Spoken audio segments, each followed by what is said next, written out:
watimo mos ne jogo duto mawito jowetegi. Jotuo to medo yudo hinyruok e ute thieth mag piny owacho e kinde mang'anyo mar lakteche tieko juma mar 3 e pacho kae. Kaka Judith Omondi leronwa, riwruok mar KMPDU to pod onyono piny ni gidhi nyime kod ng'anyo e kinde mar riwruoge mamoko bende medo riwore e ng'anyo endo. Odiochieng' makiny, riwruok machielo mar Kenya National Union of Medical Laboratory Officers bende chako ng'anyo e pacho ka mangima.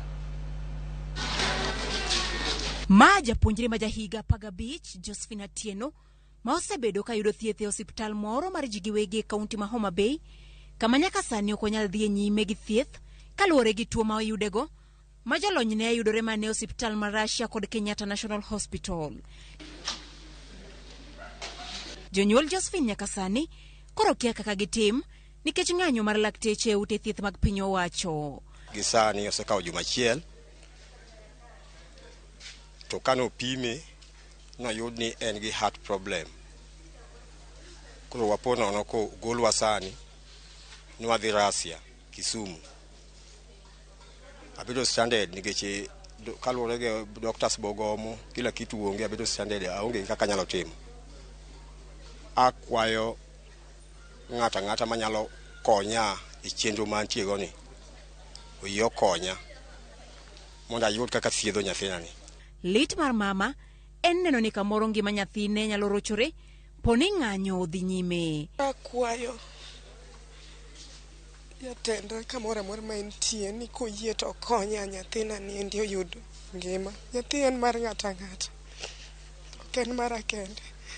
Kata kiny be nokony ng'ama chielo. Ini pok onyono skul. Jowete ne di skul en tie. En bende ka Nyasaye oyie oyude ngima mondo next time kochango to odhi e skul kaka jomamoko bende dhi. Ma ok opogore kod counties mamoko kaka Machakos, jotuo duok pacho e ute thieth mag piny owacho, kendo maling'ling' yango ni onge jatuo ma ohewre ma iye ketie kar nindo mar jotuo. Kata kamano, moko kuom jotuo e kaunti ma Nakuru madhi e klinik mag tuo kansa ne oduoknegi geno e hospital ma Nakuru Referral Hospital. Huku leo hakuna watu kwa sababu wengi wanakuja wanarudishwa kwa sababu hakuna daktari, lakini sasa hizo services kama ya kimo na radio zinaendelea vizuri. Maybe sasa kuona daktari wenye wameshatumwa labda kama CT scan, hakuna daktari wa kusoma hizo results ndio waandikiwe maybe date ya kuanza kimo. So I think kama hizo ndio zimekuwa affected. Kisumu, ng'anyo maduong' ne obagi kod riwruok mar KMPDU ma jotendgi bende ne orome kaunti ma Nairobi kendo pod onyono piny ni ng'anyo pod dhi nyime. Okwamor ni patients suffer, but we want the government to be accountable. They do not know how to handle labor disputes.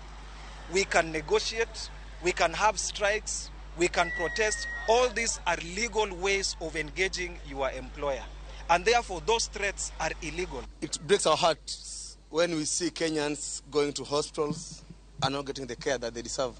And as a union, we don't use our strikes or human lives as bargaining chips. I've seen Ministry of Health having no plan to resolve these matters.